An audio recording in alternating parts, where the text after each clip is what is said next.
Hey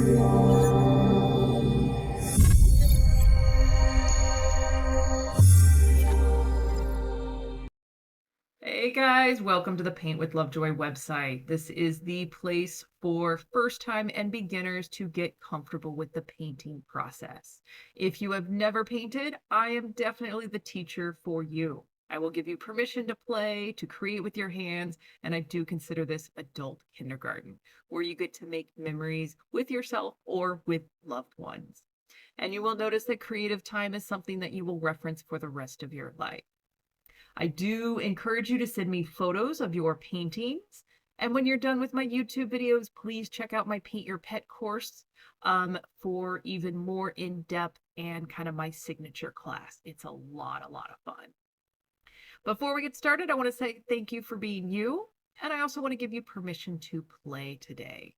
I'm going to encourage that you take a lot of progress photos, and I do recommend that you turn off your distractions. Put your phone on mute. Please know that mistakes will happen. We call them happy accidents. And I'm going to encourage you to breathe throughout the painting process. Here are your recommended supplies and the colors for this particular video.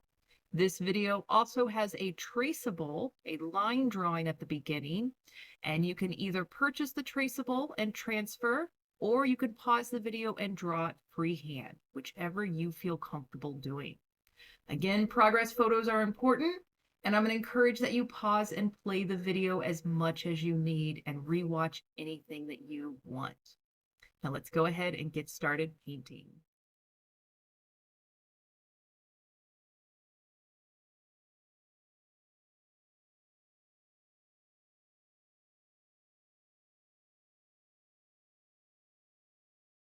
All right, guys, another fun painting today. I do recommend that you go ahead and take your progress photo. And we're going to be using the flat brush and white with a little bit of blue paint. And we're going to start with a light blue and then work our way a little bit darker. Now, a little bit of blue will go a long way as you make your shade, and just kind of play with that first initial light blue shade that you want to make.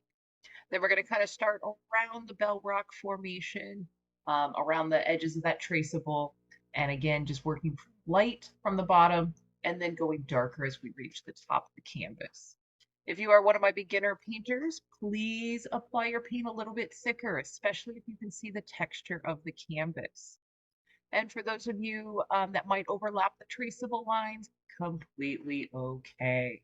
The nice thing about acrylic paint is if you don't like something that you paint, you let it dry and you can paint on top of it again. Now, a lot of my students get so involved in the painting that they forget to breathe. So remember to take a deep breath, relax, enjoy the process. You're doing great. So here you can see we added a little bit more blue to our mixture, and we're going about 2 shades darker than what your first color was. So even if it doesn't match what I'm doing on screen, you want to go 2 shades darker than what you made. And with that being said, you are more than welcome to switch out colors. If you prefer to do sunset colors in your sky, please switch them out to those colors. And here, as you can see, kind of the place where the light blue and the medium blue overlap, I'm using light pressure with my brush, little back and forth brush strokes to kind of blend the two colors together. So this gets easier with more and more practice. And then above this, we're going to go 2 shades darker. So again, just adding more blue to your mixture to go a little bit darker as we reach the top of the canvas. And we're going to kind of recreate that same process where your darker and lighter blues meet or overlap. Go ahead and with that light pressure, play with your blending. Now this is called wet on wet blending. Both colors, the light blue and the darker blue, are both wet, so it makes it easier to blend together. And when you blend them together, it's almost as if they create a new color, a transition color in between the darker and the lighter. And again, this is one of the fun parts of playing with paint. Now, don't stress out if you can see your brush strokes a lot. I actually kind of like that. I consider that a painterly look.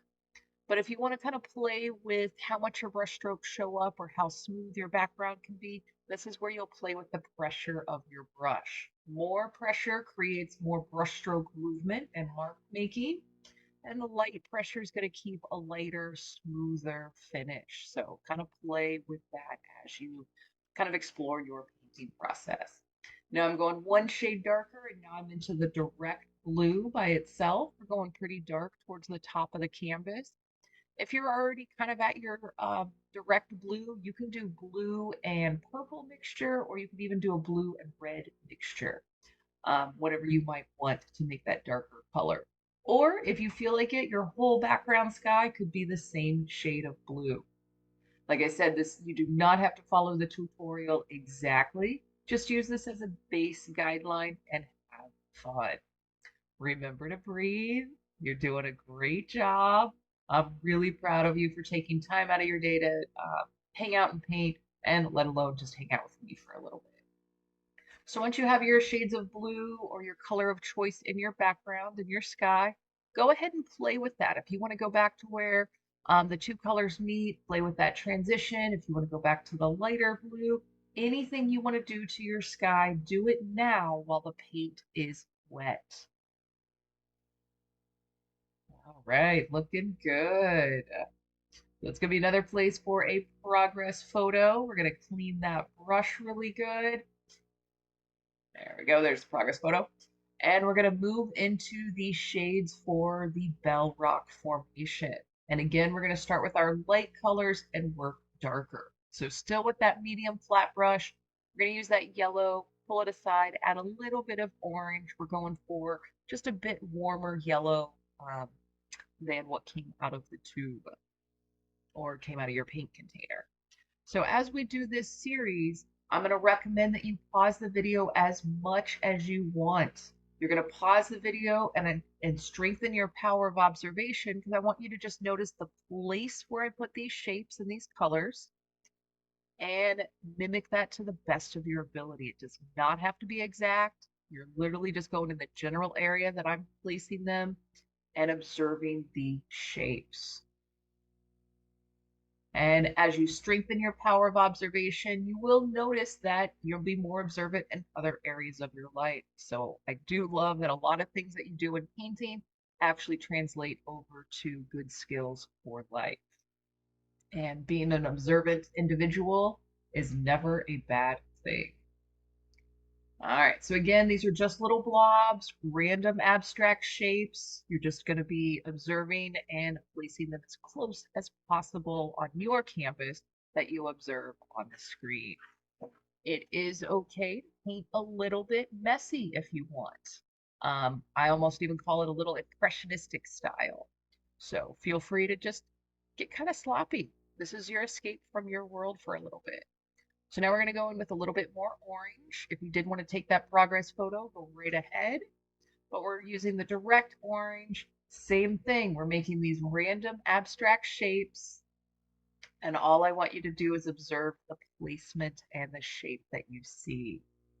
Now, what we are doing is I'm starting with the lighter colors and we'll be working darker. And where we're placing the lighter colors, this is literally where the light source is coming from. So we usually have the light source on one side, kind of the left-hand side of this rock formation, and then the darker shadows are usually on the opposite side. So it's a good spot to pause the video, take your progress photo. We're going to go in with darker orange. So we're going to pull that orange aside and add a tiny amount of red, going more like a burnt orange color. And it should be distinct enough when you apply it from your prior color. Again, pause the video as much as you need, observe the place where these colors are going, and mimic it to the best of your ability. If you feel like kind of putting one of these colors somewhere I do not, go ahead and do that. This is how you learn to trust your instincts, and this is how you kind of find your own creative voice. So again, permission to deviate from what I'm doing on the tutorial. I'm just proud of you for painting. All right, and on a side note, if you have to mix your color 2 or 3 times, don't stress about getting the exact same shade every time. Color variations are to your benefit, and they make your painting a little more intriguing. All right, again, just pause that video, observe the shapes. It's pretty cool how this is coming together. Now we're going to go with a little bit darker. We're going to use that red and purple. And if at any point that flat brush isn't really working for you, feel free to switch to another brush. You can move down to the pointy brush, whatever you feel comfortable with. So same with this red and purple mixture, we're going to be putting in some of these shadows. We'll be filling in quite a bit of the remaining space on the Bell Rock formation, and just kind of filling that in. Now, if you've never been to Sedona, it is a beautiful place. The Sedona series, I'm kind of highlighting a lot of the iconic rock formations and the reasons people come to Sedona to hike. So if you get the chance, it is worth uh, coming through Sedona. It's almost like going to Mars. All right, so again, just filling in those spaces with the red and purple mixture. We do want to make sure that we are applying the paint thick enough that we're not seeing the white of the canvas or the texture of the canvas. So adjust what you might need to based on the supplies that you are using. Now, I do recommend the next time you take a progress photo, maybe get out of your chair and look at your painting from a distance of 10 to 20 feet away. Everything looks different and it usually looks better from a distance. So kind of getting in that habit while you're in the creative process will literally just help your process along, give you the confidence to move into the next step. So again, take that progress photo, look at your painting from a distance. We're going to clean the brush and we're going to start moving into the bottom half of the canvas. And we're going to use white with a little bit of raw sienna, making kind of a light creamy brown. And we're going to work on that, the ground on the bottom. So again, just like with the rock formation, pause the video as much as you need to and observe the shapes that you see that I put on here, and mimic that to the best of your ability.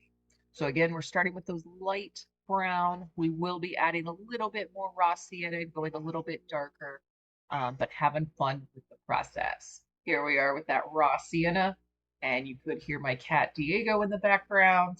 He's cheering you on for painting as well. So again, that raw sienna, placing some shadow elements on the ground here. This does not have to be perfect. You're doing great. I am proud of you. All right, and again, just like with the rock formation, we are filling up that canvas space, trying to make sure that there's no more white space left as we finish this up. And going back to the white and raw sienna, that lighter version, just to fill in that corner. And sometimes that happens with painting. You may have to go back to a prior color that you were using. Again, just kind of play with this to your liking. Does not have to be perfect, but just so we have some variations in the brown on the ground makes it more intriguing.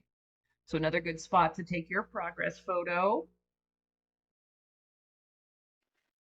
All right, so now we're going to move into that pathway and we're going to kind of recreate the same colors that we did on the Bell Rock formations. We're going to go back to that yellow and orange. And just like before, I want you to just observe the shape and the place of where I put these colors and then do that to your canvas. So we're kind of putting that lighter color in the center, then grabbing some orange. We'll put that orange on either side and you can blend where those two colors meet. Then we'll move in with a little bit darker for some of those shadows. Again, does not have to be perfect. I'm just glad that you're taking time out of your day, getting creative. Hopefully you're enjoying the process. Keep painting kind of sloppy. This is a safe place to kind of get expressive and get sloppy, especially where some of you have some very controlled jobs or activities that you have to do. All right, so we're grabbing some of that purple, putting the shadows in there, and this paint is still very wet, so that purple is mixing a little bit with the orange and some of the other colors. So again, play with your brush pressure and just kind of have fun with this process. All right, now we're going to move into some red and orange and kind of fill in the remaining space of the canvas on this pathway. Then we'll be moving into some shades of green for the foliage. Taking shape nicely, doing a great job. All right, so pause the video, take your progress photo. We're going to be moving into yellow and green, or you can do yellow and blue if you want to make your own green.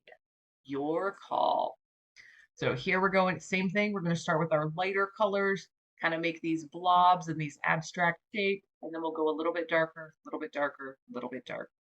So you can kind of see the formula that I'm using for this particular painting tutorial. All right, again, pause that video. Just notice where I'm placing this color and then make it to the best of your ability. Now we're going to move into some green, making this a little bit darker. And literally, I'm still using that medium or small flat brush. And almost like pointillism, I'm just making little dots, little blobs as we put it on here, maybe overlapping a little bit of the prior color, um, but just kind of literally stabbing the canvas with the brush. And sometimes that's a lot of fun. But if you think of when you're doing the foliage, all the leaves that overlap each other, all the branches and stuff, so it is okay to overlap your shades of green, create some of those new shades, and just create depth on this flat surface. So now we're going to move into some green and blue, going a little bit darker, going into our shadow element. Diego's cheering you on. Hopefully you can hear that. And going to basically fill in with this blue-green, the darker spaces, the remaining spaces in this foliage area. So after this couple of steps, there should be no canvas space left. And then we'll go back in and kind of refine stuff. As you're observing what you see on the screen, if you need to pause the video and then maybe take a screenshot so you can zoom in closer, please feel free to utilize that technique. And again, if you're kind of going, oh, should I put this color here? Go ahead, trust your instincts, put that color there. So going back to just the direct green, filling in any of those white spaces on the canvas, and just getting basically our underpainting done to where all those layers are on. There's no canvas space showing. So you've done a great job. So now we're going to use the pointy brush and use that blue-green mixture, and we're going to put just basically some dots on the Bell Rock formation. Because if you would imagine, there would be some foliage and some greenery hanging out on the top and different areas of this rock formation. So again, pause the video, zoom in a little bit closer if you need to, and just notice where I'm placing these with the imagination that this is the foliage that's hanging out on the rock formation. Again, these are just little blobs, little dots, very impressionistic style. But when you look at your painting from a distance, you're like, oh, it looks like a pretty good landscape painting. So I want you to let your painting dry. Take a break for a minute, notice how you feel. And I'm going to have a little Paint Your Pet ad for my most popular class, and then we'll get back into painting. So the Paint Your Pet class is my most favorite class, and I've been teaching it for over 15 years. And it is perfect for those of you that have never painted. And when you step into your creativity, it's amazing how much fun you have, especially when you do it with somebody else. And when you paint what you love, even more fun. So check out the Paint Your Pet course, and also check out the 10% off code for Think to kind of get you started. Again, lots and lots of fun to create with your hands. My workshop options, I have in-person and online classes. And you're welcome to paint your pet or favorite animal, just no humans. And it's a lot of fun. You will impress yourself, and you'll definitely impress your pet. My steps are very easy and logical to follow. You'll do great. And right here, you're going to see a super fast pet portrait demonstration. Again, super easy. And what I teach you in that class, you can use in other creative outlets. So check out the Paint Your Pet course. This is my favorite part of seeing the pets and their paintings. So I do ask all my students to send me these photos, and just look how proud those pets are of their humans. All right, so again, when you're done with my YouTube channel, check out the Paint Your Pet course and keep your creativity going. So let's get back into painting. Look at your painting from a distance, and then we're going to jump back in with some outlines and black paint. We are going to be using the pointy brush. And this is optional. If you do not want to do this step, you do not have to. Now, since we are going to be doing a lot of these outlines, I want you to play with the pressure of your brush. Using light pressure will create a little bit of a skinnier line, and a little more pressure creates a little bit of a wider line. So if you have a variation of lines as we outline this on your painting, Just know that the more that you paint, the more comfortable this particular aspect becomes. And if you find that you're shaky, if your brush is kind of shaky, exhale as you touch the brush to the canvas, and that's going to help steady out your hand. You could also kind of rest your forearm against the edge of the table, or sometimes you'll even notice where I put my pinky out, use that as kind of my pivot point to make these lines. But my biggest tip for doing this is using the pointy brush, treat it like a pencil, hold that brush perpendicular to the canvas at a 90-degree angle, and you're literally just using the last 2 millimeters of the bristles on the brush, kind of just that tip. And you'll need to reload your paint every now and then. And sometimes you may need to fully clean your brush, go back and grab the black paint, and then go back to your outline. So kind of play with this. Again, it's not a race. Take your time. If you need to turn the canvas sideways or upside down, it's easier to make a line that way. Go right ahead and do that. Again, you can pause the video, take a screenshot, and zoom in a little bit closer to what you might need to be looking at. You can also look at the traceable and mimic those lines as well. And I also, again, trust your instincts. If you are inclined to go, you know what, I want to put a couple squiggle lines here or put a line here, go ahead and do that. I have definitely just generalized this rock formation as a painting to make it a little bit simpler. So you can add whatever you want. And if you even want to Google Bell Rock Sedona and find some pictures, you might even find the image that I was referencing for this. And you can see more details in the photos, and you can do that if you like. So again, just giving you more options than you probably need. Take what works for you, leave the rest.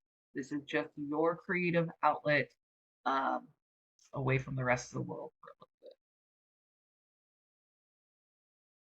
All right, doing a great job. Again, if you're noticing that your pressure of your brush is staying the same, but your brush strokes are getting wider, go ahead and clean that brush really good and then grab the paint again fresh and go back through the process. Sometimes when we get in the groove of painting, we get a lot of paint buildup on the brush. And what that does is it makes the brush stroke wider and it kind of pulls the bristles out wider and wider. So when you clean it, it takes away that excess paint and brings those bristles closer together so you can make those small lines. Again, this gets more and more comfortable with the more that you paint. So as I move into the foliage, these trees, again, just kind of sloppy, doing the perimeter, the edges of the trees, and then maybe just some little squiggle lines in the center to indicate that there's movement or depth or whatever. Again, very abstract, does not have to be perfect, and just kind of have fun with it.